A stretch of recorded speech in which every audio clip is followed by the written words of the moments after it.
Ó Jesus, esta é a hora precisa na individualidade de nossas vidas, de minha vida. Ó Jesus, é a hora em que dentro de mim assista ao despertar das forças, na força absoluta que vem de Deus Todo-Poderoso. Quisera, ó perfeição, que as pérolas dos anjos e dos santos espíritos encontrassem acesso nos hospitais, nos presídios, onde gemem e choram os incompreendidos, na desarmonia por que ora não te conhecem. Dê a luz da vida e da morte. Ilumina o viandante na sua obscuridade. Ilumina os cegos também na sua obscuridão. Ilumina a Jesus os campos orvalhados, as cordilheiras silenciosas à margem do rio caudaloso, onde vive a choupana e o lavrador, as cachoeiras das matas, o caboclo e seus amores, o saveiro no mar distante, o menino e a menina, a jovem mãe abandonada, o órfão de pai e mãe vivos. Nos liberte, Senhor, da calúnia, da falsidade e do desprezo. Mestres desta consagração, vamos emitir todo o nosso amor para que eflúvios luminosos nos alcancem e nos protejam na luz dos nossos caminhos kármicos. Meus irmãos e meus filhos, mentalizemos o que formamos neste canto para que os grandes iniciados distribuam de nossas mentes para o fenômeno desobsessivo. Mundo encantado dos Himalaias, fogo de Deus, raio de Araquém, poder da vida e do amor, do meu amor, do nosso amor, do amor incondicional, que em nome do Pai e do Filho, do Espírito do Sol e da Lua, salve Deus. Tia Neiva, Vale do Amanhecer, 3 de julho de 1979.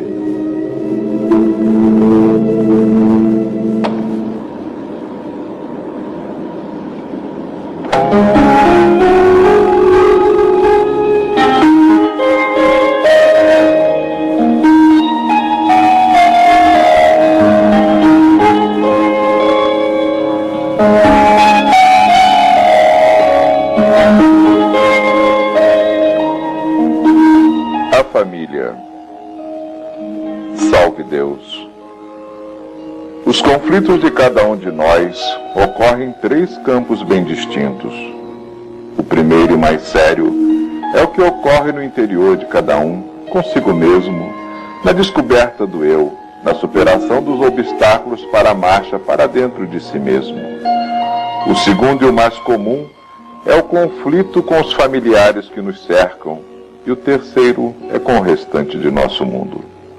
No limiar de uma nova era, pode-se observar que aumentam bastante os problemas nas relações familiares. Procura os culpados, pais, professores, religiões, a liberação de costumes através das revistas e televisão, a proliferação das drogas, etc. Mas o agravamento continua. Embora a família seja a mais antiga instituição da própria natureza, garantindo a sobrevivência do ser humano no planeta. E não são as ciências sociais o caminho para a solução que se busca. Minorar esses conflitos é apenas uma questão de conhecimento e consciência dos 2 tipos de famílias que nos envolvem e passar a agir com amor e tolerância. A família espiritual é uma reunião de espíritos com afinidade e não são agrupados necessariamente na mesma família biológica, isto é, são dispersos pelo planeta. Há membros de uma mesma família espiritual que muitas vezes nem sequer se encontram em suas encarnações. Os membros de uma família espiritual se unem pela sintonia, na mesma onda vibratória.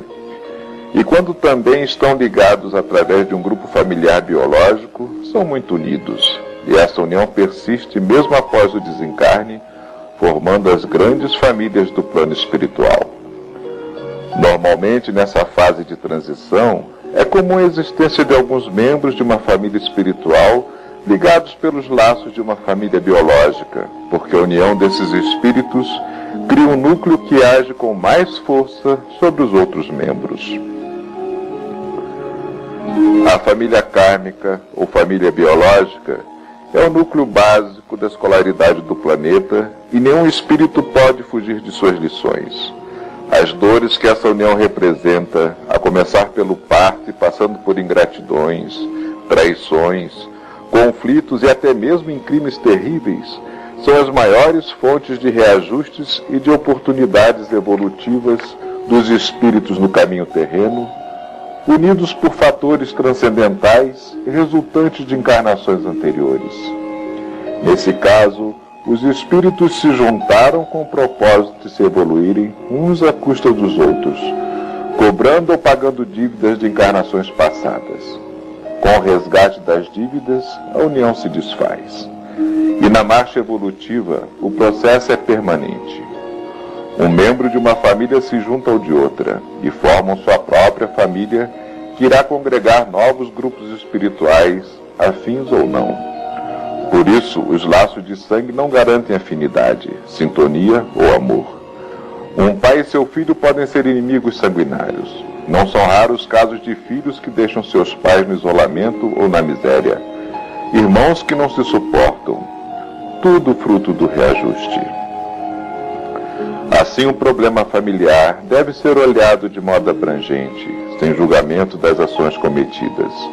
As lutas familiares, as dores, as doenças, fazem parte do processo evolutivo. Cada um percorre o seu caminho de acordo com sua consciência, sua sensibilidade. Quando se completa um reajuste, normalmente aquele membro se desliga da família biológica e segue sua jornada. Entende-se por isso que o casamento, o princípio da família biológica, envolva tantos problemas. O cônjuge cobra do outro e tem nos filhos outros cobradores, na maioria das vezes. Daí o profundo exame de consciência que deve ser feito antes de haver uma separação do casal. A agressão, o ódio, a intolerância em todos os casos são frutos de árvores plantadas no passado. O abandono puro e simples pode aparentemente resolver um problema imediato e angustiante, mas certamente aumentará o débito e irá provocar dores e angústias maiores mais adiante àquele que agiu impensadamente. Segundo Marcos em seu Evangelho, há uma indicação da união harmônica, baseada na sintonia da fé. E Jesus, olhando em torno para os que estavam sentados em roda, disse: Eis minha mãe e meus irmãos, pois quem fizer a vontade de Deus, esse é meu irmão, irmã e mãe. Isso compreende aqueles oprimidos pela família kármica. Eles devem cumprir a vontade de Deus para ingressarem na grande família espiritual crística. Salve Deus. Primeira Dharmoshtinto Dinar, 18 de janeiro de 1986.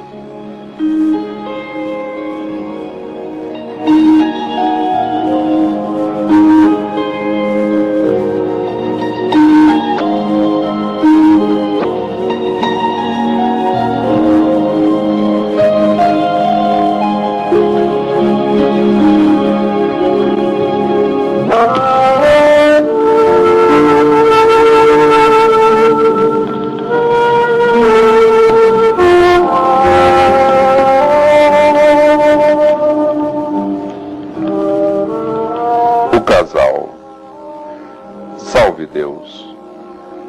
A união de um homem e uma mulher, seja oficial ou não, está cada vez mais instável, desestabilizada por uma série de acontecimentos sociais, materiais, psicológicos e espirituais.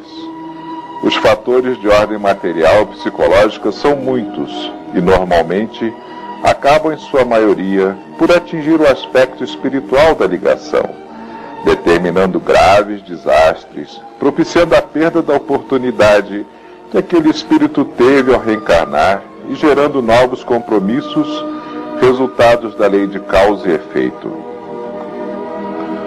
A união no plano físico, um encontro, um olhar, um sorriso, basta isso realmente para despertar um verdadeiro amor, esse elo maravilhoso que liga duas pessoas e as ilumina e equilibra em suas jornadas? Pode ser, mas é difícil. Normalmente o que acontece é uma pura atração física, a paixão, que é comparada a uma chama, um sentimento forte que dura um pouco e se apaga.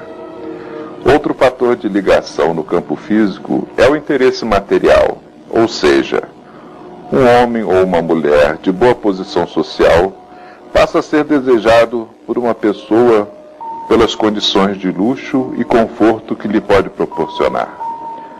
Geralmente essas uniões determinam grandes angústias em quem delas participa, gerando não poucas vezes desequilíbrios causadores de internações, crimes e suicídios.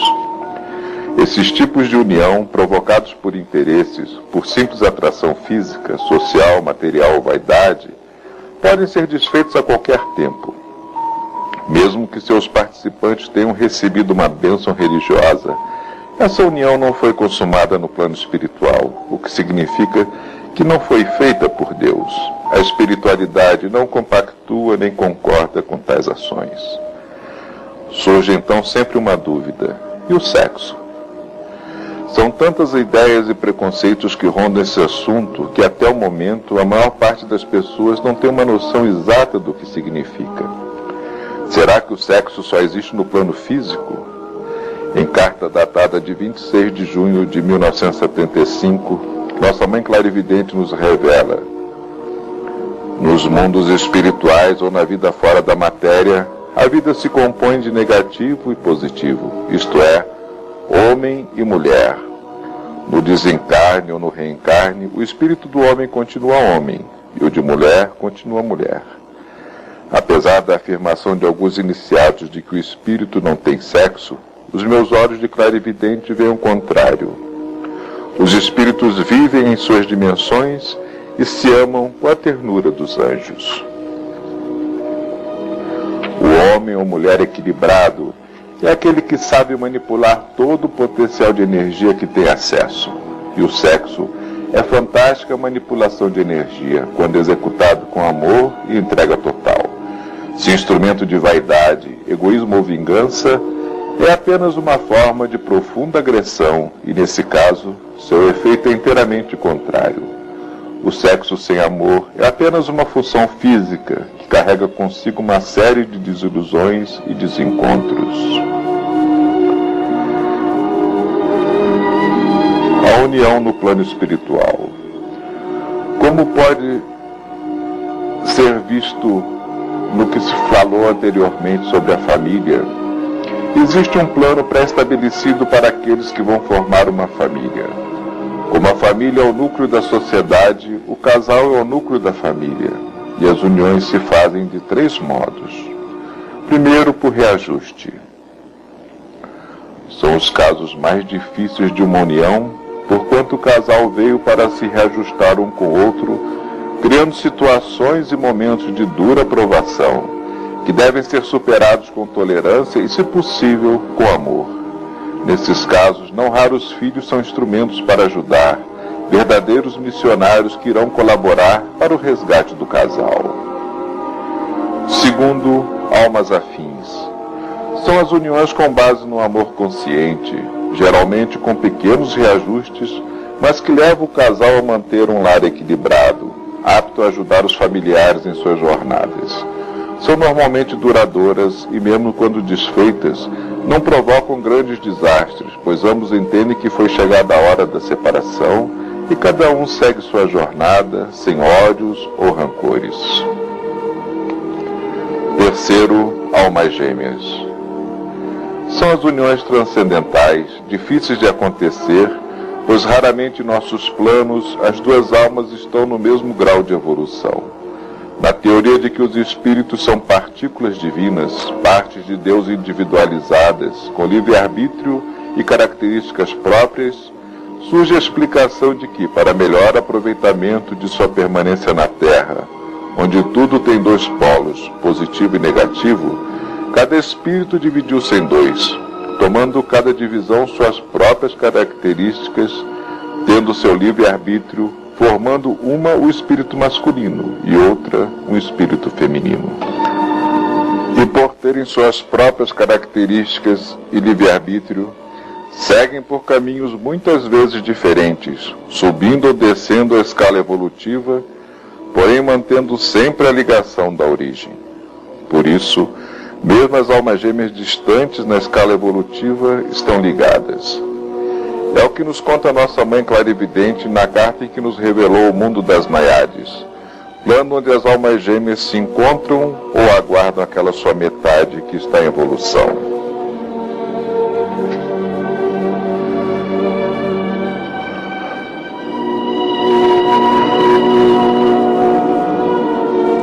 Neiva, ouvi alguém dizer, a atmosfera material está te roubando a paz. O sol diminui a duração da vida, desde o nascimento até se pôr.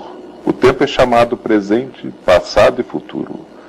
O que agora é presente, amanhã será passado. O que agora é futuro, amanhã será presente. O corpo acaba no futuro. Aqui o corpo não pertence à categoria do presente, futuro e passado. Pertence à categoria da eternidade. Por conseguinte, não deves te preocupar em como alcançar a plataforma da eternidade. Deves utilizar a consciência desenvolvida do ser humano nas proporções animais, comer, dormir, enfim dando vazão às coisas da terra que normalizam o centro nervoso. O homem vive e se alimenta das coisas que Deus criou.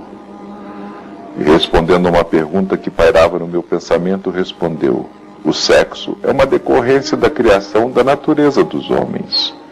Graças a Deus estou em outro mundo e ouço tudo isso, pensei. Sim, sem os falsos preconceitos, rematou a voz. Nisso apareceram lindas figuras, alguns casais, em diversas sintonias. Lindos, é difícil relatar tudo o que faziam. Um som clássico encheu de alegria toda aquela paisagem. Alguns dançavam, outros corriam para serem alcançados por seus pares. Deduzi. As almas gêmeas de André Luiz, salve Deus, pensava já sem as explicações daquela voz. Contudo, não conseguia sair dali remoendo em minha cabeça. A minha categoria é ainda do passado, presente e futuro, enquanto a destes é a eternidade. Será um sonho tudo que estou vendo? Não é um sonho, disse novamente a voz. Este é o mundo de Naiades. Daqui podemos sentir o aroma da terra. Súbito uma linda jovem que dançava caiu, como que desmaiada. Meu Deus, exclamei, desmaiou. Esta moça tem sua alma gêmea segura em outra dimensão, onde ainda passa privações. Temos 7 dimensões até chegarmos ao canal vermelho, que é o primeiro degrau celestial. A música parou e todos correram para socorrer a moça. Percebi fios dourados surgindo no horizonte. A voz me explicou.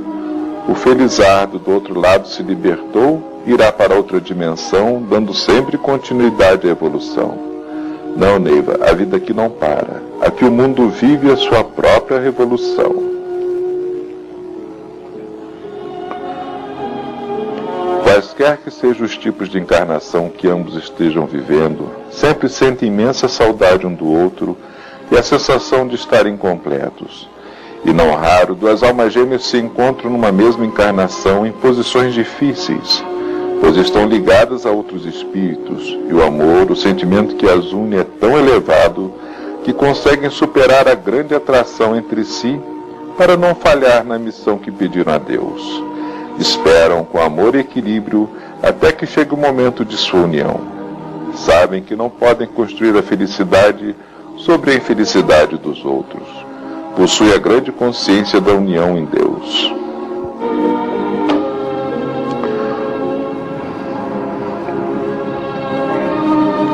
sobre a união desfeita, nos fala nossa mãe. Meu filho Jaguar, no mundo dos espíritos, onde as visões se encontram sem paixões, sem teorias, há uma só filosofia: ser ou não ser. É o que acontece, meu filho, quando chegamos à nossa realidade. Renunciamos às paixões, nos libertamos dos falsos preconceitos. Sim, porque o que chamamos de preconceito é quando num ato impensado, ou mesmo jogado pelas forças de nossos destinos kármicos, agimos fora da lei que impera a moral social. E ferimos os sentimentos que pensam possuir aqueles que estão seguros pelo orgulho, arraigados em um quadro obsessivo e que não sabe analisar ou não sabe amar ao próximo como a si mesmo. Filho, quando te apegares a alguém, não te iludas e não iludas a ninguém, sentindo-te mortal para anular a personalidade, pensando ter ou ser um amigo eterno. Lembra-te da escada fatal da evolução. O teu amigo ou o teu amor poderá se evoluir primeiro. Quando Deus te colocar diante de um grande amigo ou de um grande amor, procura sempre acompanhá-lo, para não o perder de vista. O homem só se liga a outro, como amigo e como irmão, quando descende de uma só evolução. Assim são também os casais de amantes e os nossos filhos. O mestre Tumushi disse: se você não adquirir determinada evolução, não importa qual seja a sua origem, sua estrela, seu título, sua posição dentro da corrente, é certo que não alcançará a realidade destas coisas que estão representadas em seu próprio uniforme. O importante é saber se você vai se colocar à altura desta realidade, da sua individualidade, à altura desta herança. E ainda em carta de 4 de outubro de 1977, nos explicou Tia Neiva: o ser humano, encarnado ou desencarnado, continuará sempre sofrendo alterações em seus reinos coronários, porque o espírito não para sua evolução, modificando-se, renovando-se, com energias mais apuradas, até saber alterações para combinar em outros mundos de outras matérias. Devemos saber que a forma de se aprimorar ou de se degradar depende da sintonia mental em que nos colocamos, pois somos preparados pelos planos espirituais, vindo cada um de nós preparado e instruído com a sua lição. Então vemos que o grande segredo para manter uma união está muito ligado à sintonia mental, ao equilíbrio dos dois, e caso um entre em desequilíbrio, a tolerância, a conduta doutrinária do outro. O ser humano caminha entre outros em evolução, alguns em estágio igual ou superior, outros em estágio inferior. Por isso é muito fácil nos enganarmos com o comportamento dos outros, pois não podemos perceber as heranças que cada um traz consigo. A todo momento nossa mente está sendo alvo de diversas vibrações, boas ou más notícias, correntes negativas ou projeções de outras mentes. Não podemos nos livrar desses fatores de desequilíbrio, mas temos que aprender a nos reequilibrar. A forma negativa ou positiva de sermos atingidos é de nossa inteira responsabilidade. Se alimentarmos nossa mente de modo negativo, maus desejos, pensamentos de ira ou ódio, criamos em torno de nós uma atmosfera fluídica pesada, de energias de baixa vibração, cheias de impurezas. Se mantemos nossa mente elevada, com pensamentos nobres e amistosos, nos cercamos com a atmosfera límpida e positiva, capaz de modificar qualquer vibração ou projeção destinada ao nosso desequilíbrio, harmonizando inclusive o sol interior, o centro coronário. E quando uma união entra em crise, quando por qualquer motivo o casal entra em desequilíbrio, um passa a vibrar no outro, esquecidos das responsabilidades, dos compromissos não só entre si, e sim com seus familiares, e fica um círculo de más vibrações, conflitos, agressões cada vez mais violentos até o rompimento final. Sabemos que o recalque é o sentimento dos que não têm capacidade para assimilar seus conflitos e vão enterrando dentro de seu próprio plexo ou de sua alma verdadeiro veneno. Se tudo vibra e irradia, aquele espírito recalcado passa a vibrar negativamente. E cada espírito se identifica na individualidade que o sustenta por seus fluidos.